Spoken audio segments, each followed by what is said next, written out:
Consign Me Not to Darkness by Princess. Chapter 11. Tyrion. I need a woman. Tyrion looked up from his book and wine as Bronn strode into the library unannounced. Come again? Bronn shrugged. I'm going into battle tomorrow. I could very well die. I've got no wife since your brother convinced me to leave Lolis behind. And I don't see your promised bride anywhere. So I'm going to find myself a woman tonight. Not a blonde one, though. I think all these blonde Lannister morons have ruined the hair colour for me. Tyrion sighed and drank the rest of his cup in one long gulp.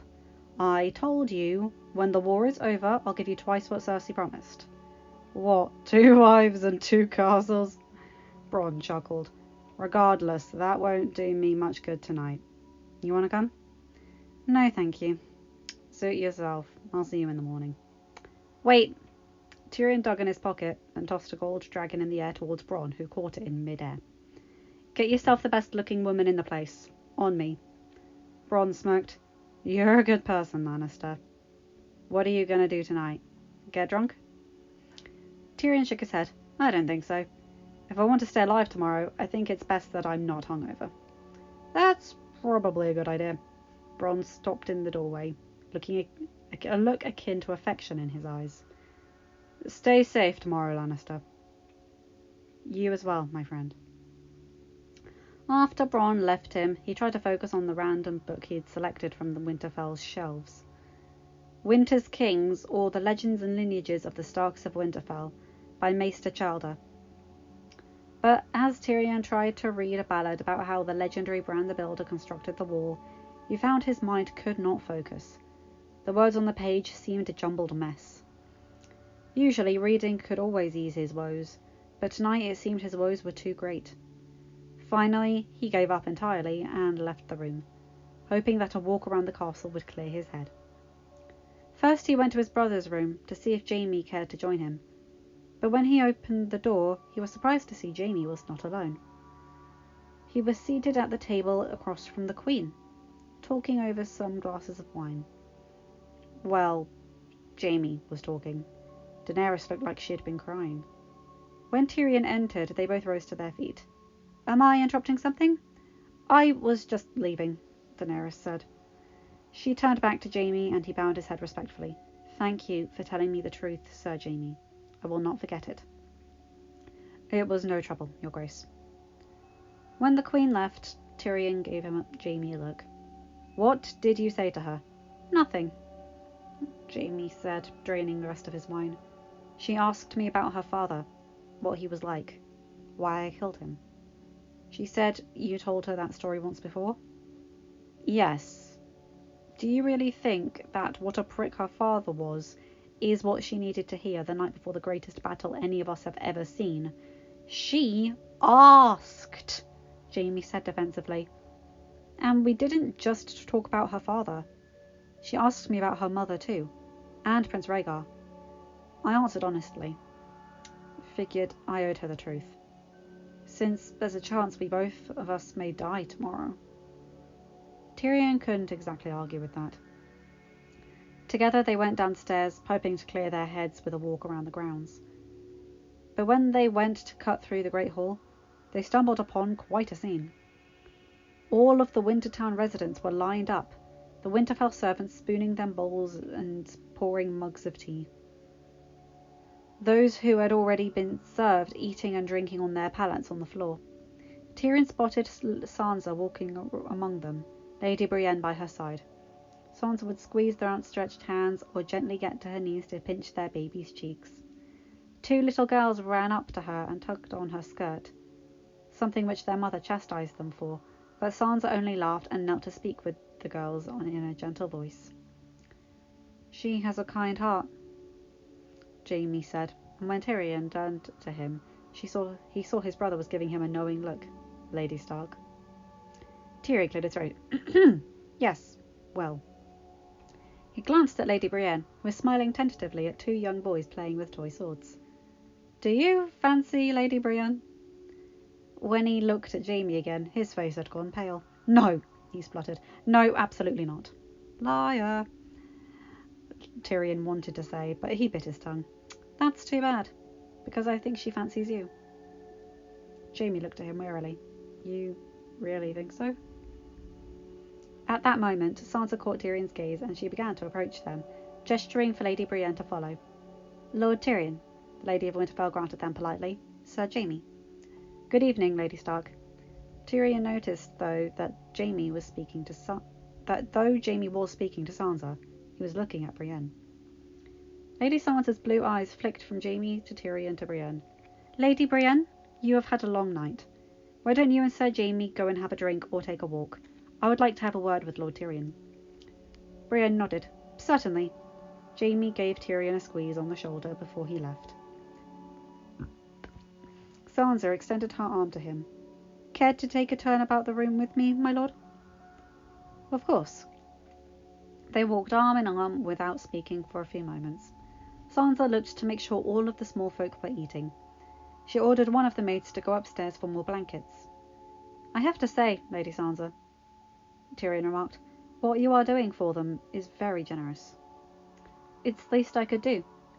Tomorrow all of our futures will be thrown into disarray, and I want to help them while I still can. At the mention of the forthcoming battle, Sansa's face grew serious.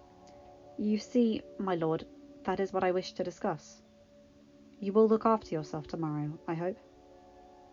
Was this truly all? Had Sansa simply pulled him aside to ask him about his welfare, even? Indeed, Lord Tyrion said.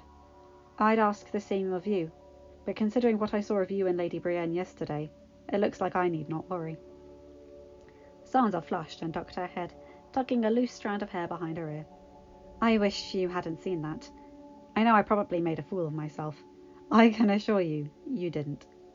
For a moment, Tyrion couldn't help but remember the look of her legs in those pants, and he felt dirty and wrong. As for me, I've miraculously survived my share of battles. Hopefully, I'll survive this one too. They stopped in their path as a child's ball rolled to their feet. A little girl was chasing after it, about 4 or 5 years old. Tyrion bent down to pick up the ball, and the little girl stopped in front of him, suddenly looking bashful. I believe this is yours? The girl smiled and ducked her head. Yes, my lord. I'm sorry, my lord. Her hair was a tangled mess of red curls. Her eyes a lovely shade of blue, and her words came out with a lisp because she was missing her 2 front teeth. As Tyrion handed the ball back to her, he couldn't help but notice that the child bore a striking resemblance to Lady Sansa, enough that she could have passed for Sansa's own daughter. No need to apologize, he told her gently. Run along and play. The girl gave him a gap-toothed smile and curtsied to Sansa and then scrambled off. When he looked back at Sansa, she was smiling. She's very precious. She trailed off. I think I might like to have children someday, if I survive this. Tyrion was a bit surprised by the definitiveness of her statement. After what Sansa had been through, he would not have blamed her if she swore off marriage and children altogether.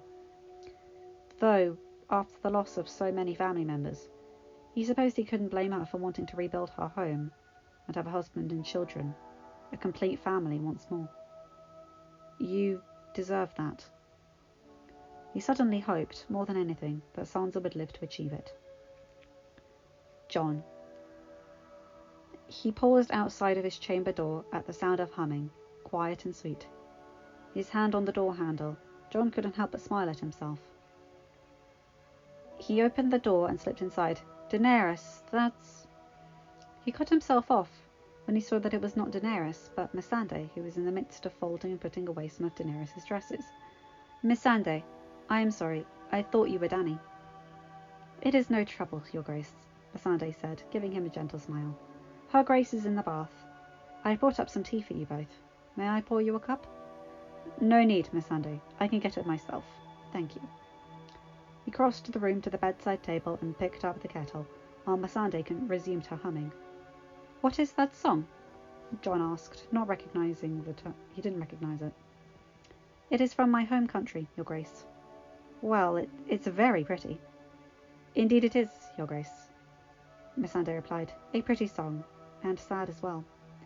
It is about a pair of lovers, you see. The song is told from the woman's perspective, about how she and her lover lived together happily, until tragic circumstances took him away from her. They never saw each other again. John took a sip of tea, and it was sweet like honey and lavender, but Missandei's words left a bitter taste in his mouth. That is sad. Missandei smiled at him again, but this smile was small and tight-lipped, and accompanied by a melancholic look in her eyes. It is, but the woman ends the song by saying that, even though she's lost her lover, she's glad that she had him even for a little while. Some people never get to experience a love like that. I know exactly what you mean. That was what he had with Daenerys, John thought. Even in times so fraught with uncertainty, being with Daenerys had made him feel joy that he had never known was possible. But I'm not ready to lose her, he thought. For once in his life he wanted to be selfish. He and Daenerys had only known each other for 7 or 8 months, and as wonderful as those months had been, he didn't want only a few months. He wanted a lifetime. Your Grace, Missandei said, as she put the last of Dany's dresses away. Are you all right? You look like your mind is somewhere else. John shook his head and placed the cup of tea down. He did not think he'd be able to drink anymore. I'm fine, Missandei. Just tired. Why didn't you take a rest for the remainder of the night? Are you sure, Your Grace? I still need to help her Grace out of her bath and dress her for the night. I'll get her. Go to bed. Spend the night with Grey Worm. At the mention of her beloved, a tentative smile came to Missandei's face. Of course, Your Grace. Good night, Your Grace. Good night, Missandei. Once she was gone, John removed his jerkin and hung up Longclaw, before walking into the adjoining room to check up on Daenerys. This contains a bath scene. If it gets too explicit, I'll go past it, but I think we're okay. She was submerged in the tub, with her back to him. Her silver gold hair flowed loose, and she did not seem to hear him enter.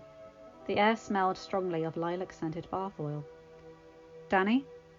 At the sound of her name, his wife bolted upright in surprise, spilling some water onto the floor. She turned around to face him, and John saw her wipe tears furiously from her eyes. John! I didn't hear you come in. John picked up a towel and moved closer to her, offering Daenerys a hand out to help her out of her bath. She smiled at him as she wrapped herself in the towel, but it did not quite reach her eyes, and John noticed that her eyes were red and puffy. She had been crying. What's wrong? Nothing, my love. John cut her off. You've been crying. Do you want to talk about it? Is it the battle tomorrow? Daenerys shook her head. No, at least not entirely. I'm not afraid. She trailed off. Can we go sit? Of course. They retired back to their chamber, and Daenerys dropped her towel to the floor, padding naked across the room towards her bureau. Hair hung all the way down her back, and John could make out the barely perceptible swell of her belly. The newfound roundness of her hips, the only physical manifestation of her 2 months' pregnancy. Daenerys slipped on a nightgown and picked up a hairbrush. Let me, John said. She gave him a curious look. You want to brush my hair? Why not? John changed into his nightshirt and then slipped into bed behind Daenerys. He ran a brush up and down her hair for several moments in comfortable silence, and he felt the tension leave Daenerys' shoulders. That feels wonderful. John smiled and kissed the top of her head. I'm glad. Daenerys paused and then turned around to face John, pulling her knees to her chest. I was talking to Jaime Lannister tonight. His eyebrows furrowed, and he pushed a strand of hair behind Dany's ear. Did he say something that upset you? He tolerated Sir Jaime well enough, but if he had made a Daenerys cry, that was unacceptable. It wasn't like that. I had some questions for him. About my family. Daenerys leaned forward to rest her chin on her knee. Tyrion told me once that Jaime killed my father because he was going to burn down King's Landing with wildfire. He would have killed every person in the city. 500,000 men, women, and children, if Jaime hadn't driven his sword through my father's back. I asked Sir Jamie if this was true, and he said it was. He told me everything. John saw tears form in the corner of her violet eyes again. I knew that my father was mad, but it was still not an easy thing to hear. John pressed a gentle kiss to the corner of her mouth. I am sorry. I know this must have been difficult for you. I asked him about my mother too, and Rhaegar. Sir Jamie said that my mother was kind and faithful, a devoted mother and dutiful wife, even if her marriage to my father wasn't what she wanted. He said her smile was like mine, but her family was the only thing that could make her smile. He apologized to me for not protecting her better from my father. John did not ask her to explain further. You could imagine what horrible things Aerys had probably done to Rhaella, and it was a thought he did not want to linger on. And Rhaegar? John knew so little about his sire. Daenerys had told him a few things that she had learnt from Jorah or her dead brother, but in that moment he ached to know more. He wanted to know what Rhaegar had really been like, his strengths and his faults, and what was that he had made his mother fall for him. Am I anything like him? He couldn't help but wonder.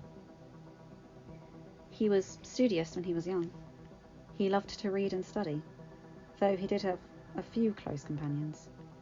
He was quite brooding. That must be where you get it from. John chuckled to himself at that.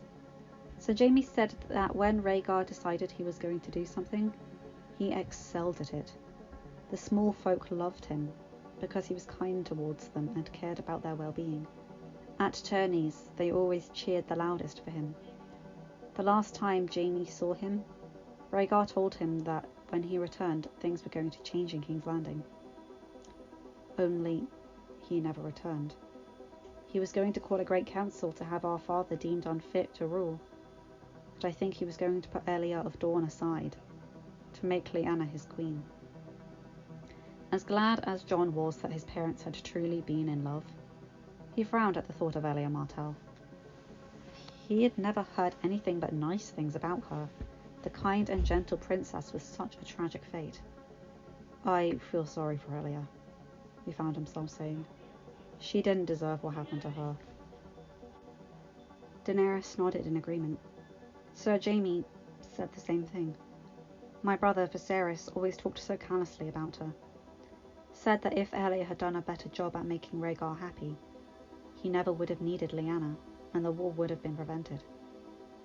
I don't think that was true. Elia did nothing to deserve what befell her, and Rhaegar was so blinded by love that he didn't protect her as well as he should have. My mother wasn't around to look after her, and my father never cared for her. Even someone as smart as Rhaegar makes mistakes sometimes. Jon opened his arms for her, and Daenerys scooted closer to him, her head resting against his chest. Her words reminded him of something. Rhaegar used to write letters to Maester Aemon. He was yours and Rhaegar's great-great-uncle, I believe, and my 3 times great-uncle. You haven't told me much about him, Daenerys said. Maester Aemon. What was he like? Was he a great man? The greatest. How could he even find the words to describe what Aemon had been like? Jon had admired the man, and suddenly he missed him terribly. The old Maester had been his flesh and blood, but he had died without knowing that they were related. Jon wished for some of Maester Aemon's wise counsel right now. He was dutiful, and always fair and just. He was the wisest person I'd ever met, and all of the men on the wall would go to him for advice. He would always listen to what you had to say, and tell you the best thing to do in your situation. He was horrified about what had happened to House Targaryen, to Rhaegar, to Elia, to her children. But he had to be loyal to the Watch. He loved his family, and it killed him that he couldn't do anything to help them. When he heard that you were alive in Meereen, he wished that there was something he could do to help you. I think he would be glad to know that we are together now. He did help his family. He helped you, Daenerys said, burrowing further into his embrace. I know so much tragedy has befallen our family. But perhaps this time it can be different. Perhaps.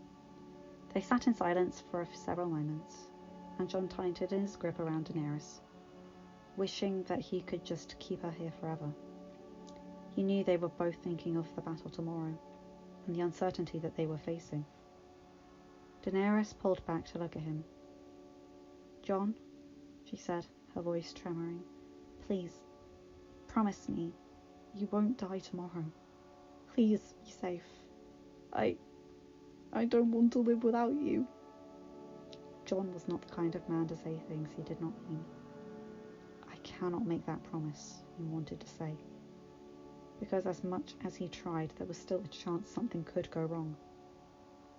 But as he looked into Daenerys' eyes, so sad and full of pain, it made him hurt too, and suddenly he cared more about making her feel better than he did about telling the truth. He kissed her lightly on the temple and pulled his wife further into his arms. "I promise." "Davos, what was the first man you killed?" Davos rubbed his hands in front of the open flame. They were seated around a fire pit, and a wineskin was being passed around. Tormund Giantsbane took a swig from it as he asked the particular question. He handed the wineskin off to Brienne of Tarth and smiled at her, though she looked like she'd rather be anywhere else other than next to him. She grabbed the wineskin but didn't take a sip, passing it off to Sir Jaime on her other side.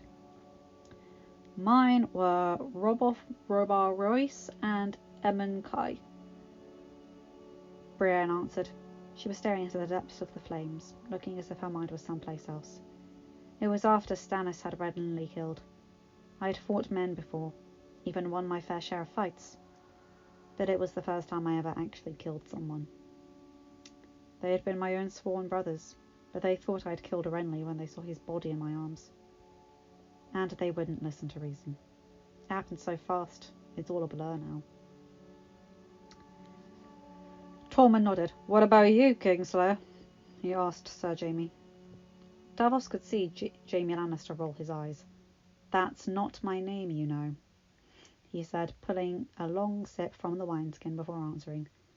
"I was 16 during a campaign against the Kingswood Brotherhood. Didn't know the man's name. I remember his face, though." He passed the wineskin off to Davos. Davos held the skin in his hands for a moment, staring down at it, before he tentatively took a sip. It was a dry red wine, probably from the arbour, and it tasted like dark cherries, blackcurrant and spicy oak, with a hint of a smoky aftertaste. "Hard to say for me," he said. "After I pledged myself to Stannis' cause, I fought for him by captaining the Black Bertha, and before that I had been a smuggler for many years. Sea battle's a very impersonal method of warfare. You can kill a man without ever having looked in his face." He leaned over to pass the wine to Sandor Clegane, who was seating further away from them at the other end of the fire. The other men muttered something under his breath and took the wine. He took one long sip, paused, and then took another. "Killed my first man at 12, during the sack of King's Landing." The Hound took another sip, but Tormund was still staring at him. When he saw that the Hound wasn't going to add any more, he raised his eyebrow. And what?" the Hound replied. "He was just some city watch moron. He bled a lot." "You were 12, Brienne persisted stubbornly. "Wasn't it, I don't know, traumatizing?" The Hound shrugged and drained the rest of the wineskin.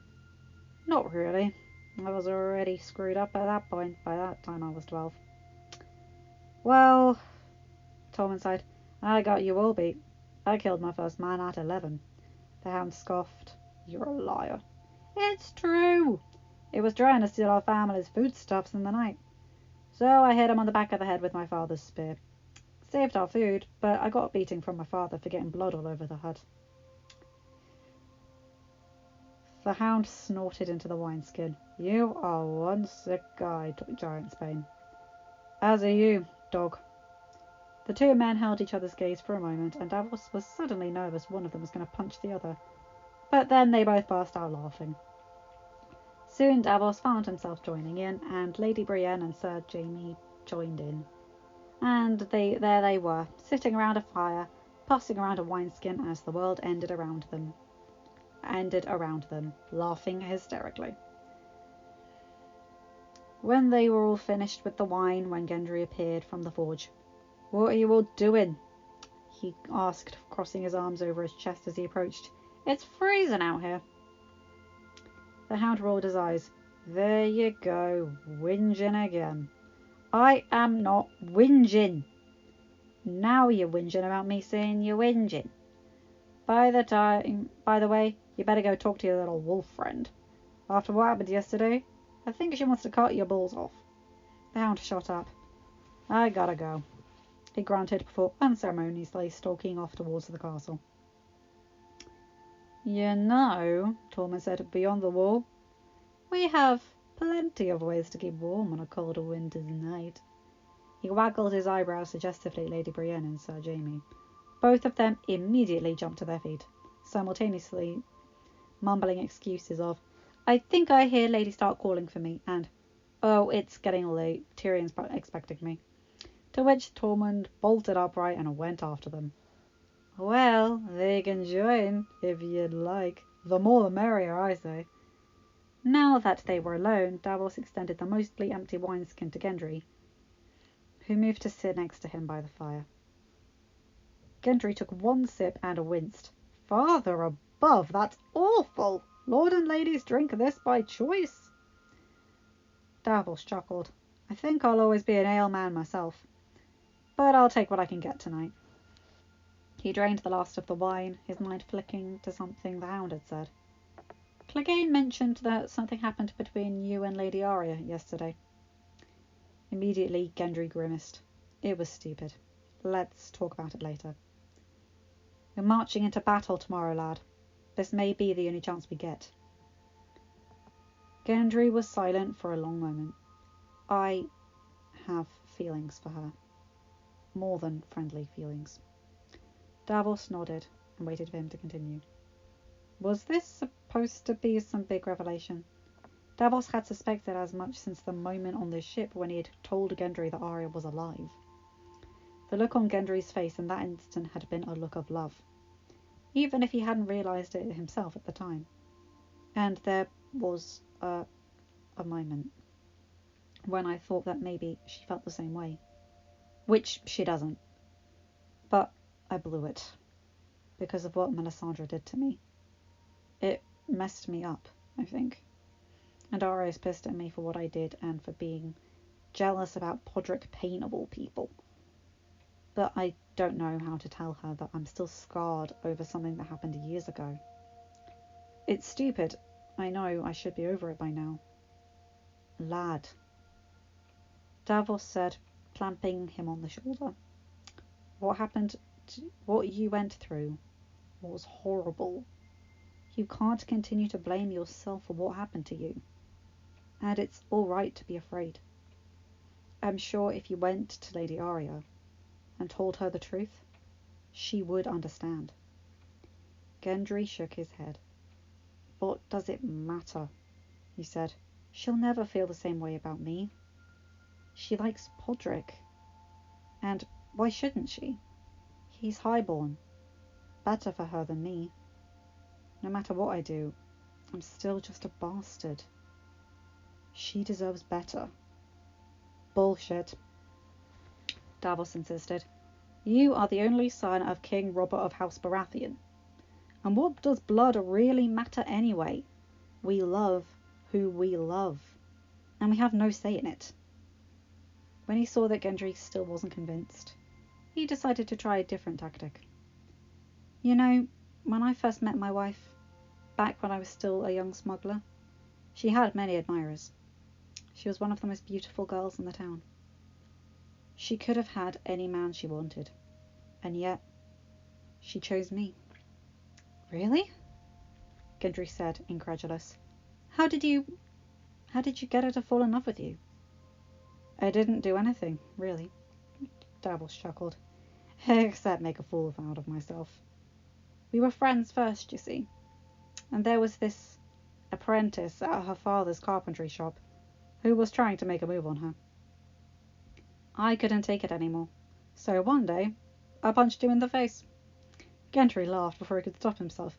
And that worked? 7 hells no, I broke 3 of my fingers in my hand, and Maria wouldn't let me hear the end of it. What were you doing? She said. Trying to fight a man like that? He's twice your size. But then she bandaged my hand and kissed me for the first time. Said that I was an idiot, but I was her idiot. Fortnight later, I married her. To this day, it's still one of the happiest moments in my life. Swore that I would spend the rest of my life trying to be worthy of her. Davos added silently to himself. But I don't know if I'm living up to my promise. Gendry smiled forlornly. It's a nice story. Maria is an exceptional woman, as is Lady Arya. Davos said, You should talk to her, lad. I think she'll understand. And you'll never know if you don't try. We might die tomorrow. And if we die, we should die without any regrets. It might be too late for me, but not for you. They sat in silence for a long moment, both of them staring into the depths of the now dwindling fire. Above them, clouds had formed in the grey sky, and it was beginning to snow. Fuck that red god, Gendry said after a long moment. Davos nodded. Yes, he agreed. Fuck that red god. Gendry. He did not know what to say to her.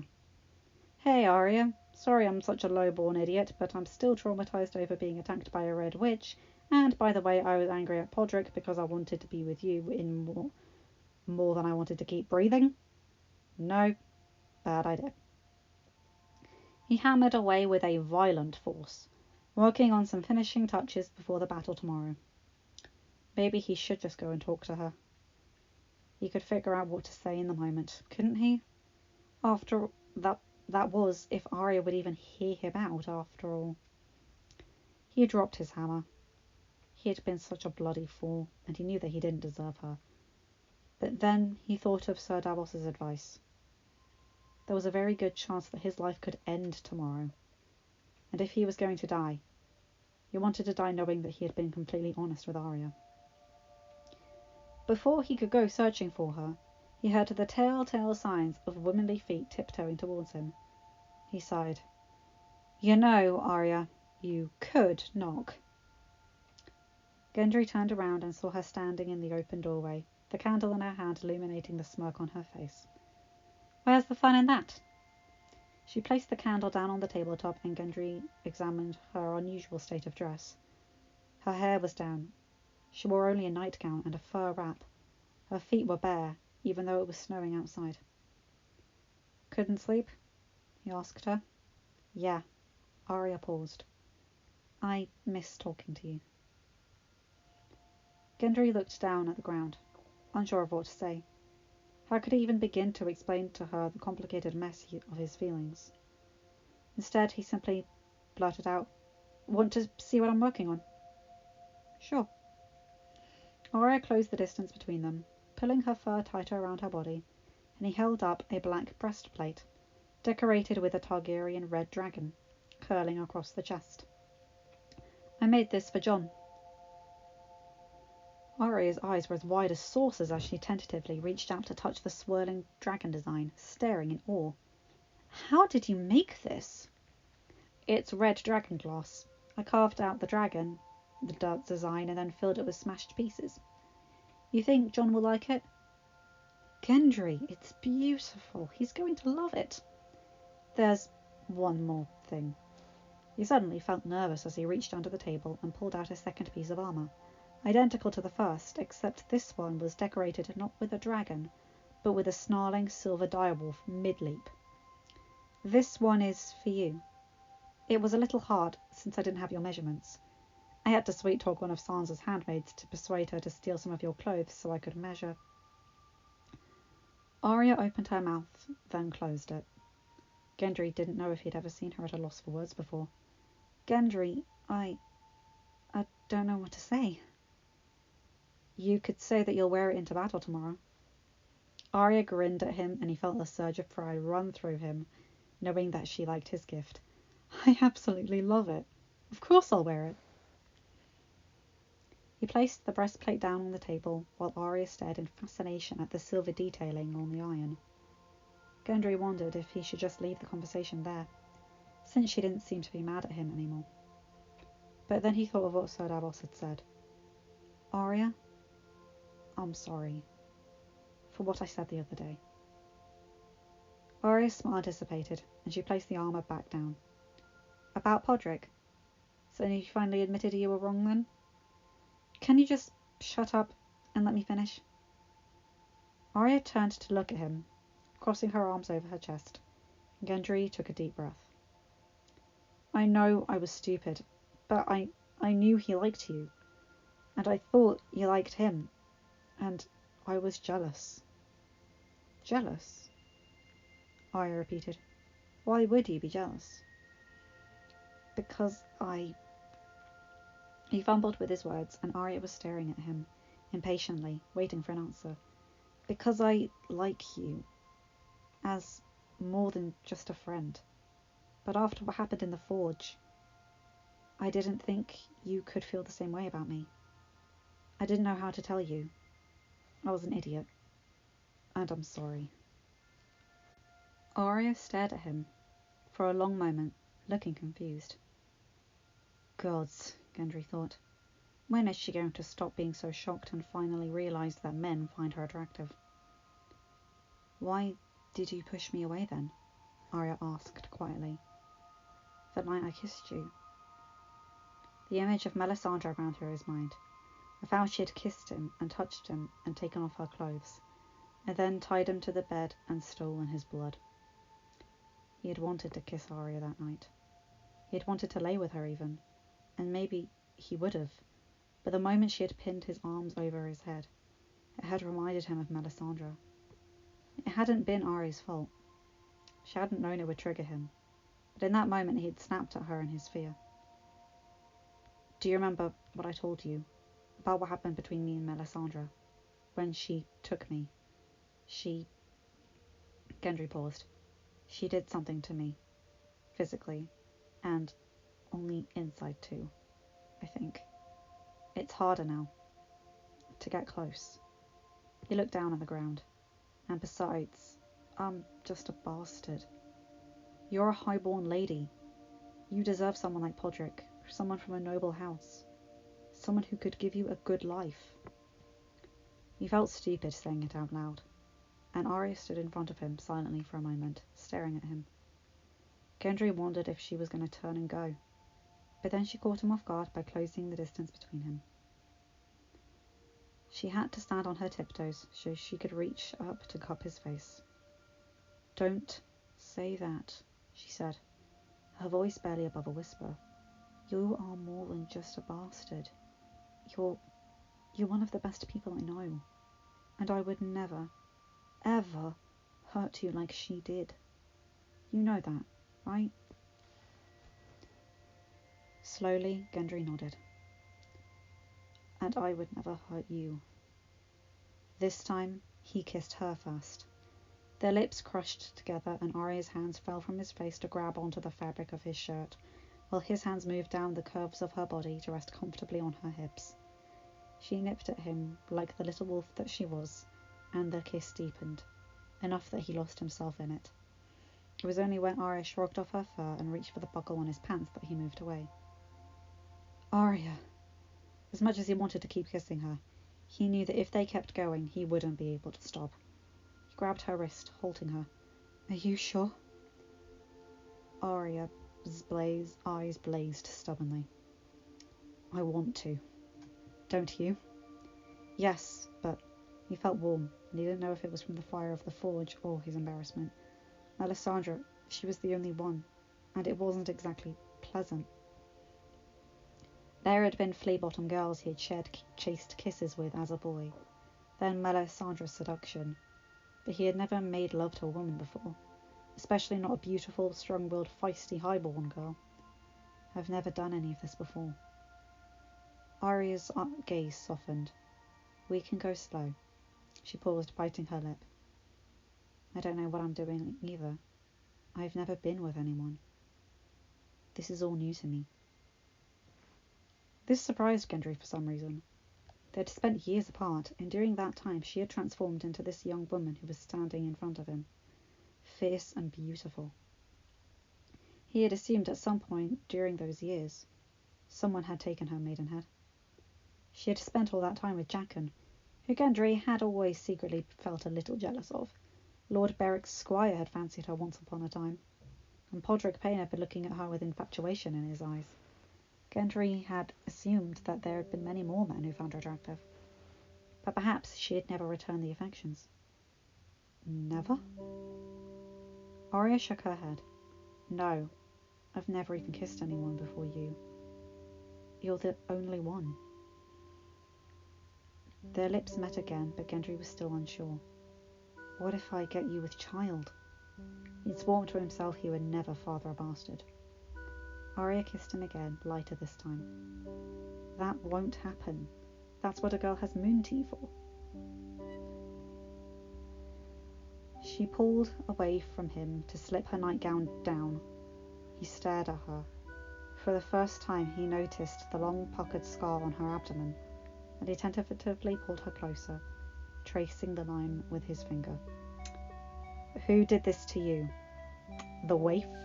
Arya nodded, and Gendry cursed himself. That bitch is lucky she's dead already. Otherwise I'd kill her. Slowly.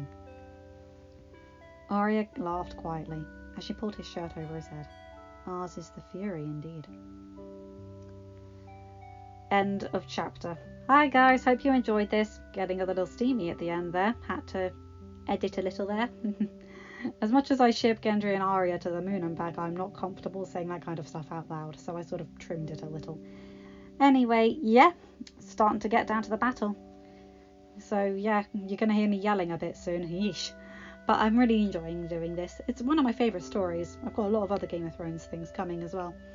So yeah, remember to like, comment and subscribe and hit that bell to get notified whenever I upload a new video. Have a good day, night or whatever time zone you're in. Bye my guys, gals and non-binary pals. I'll see you in another video. Bye!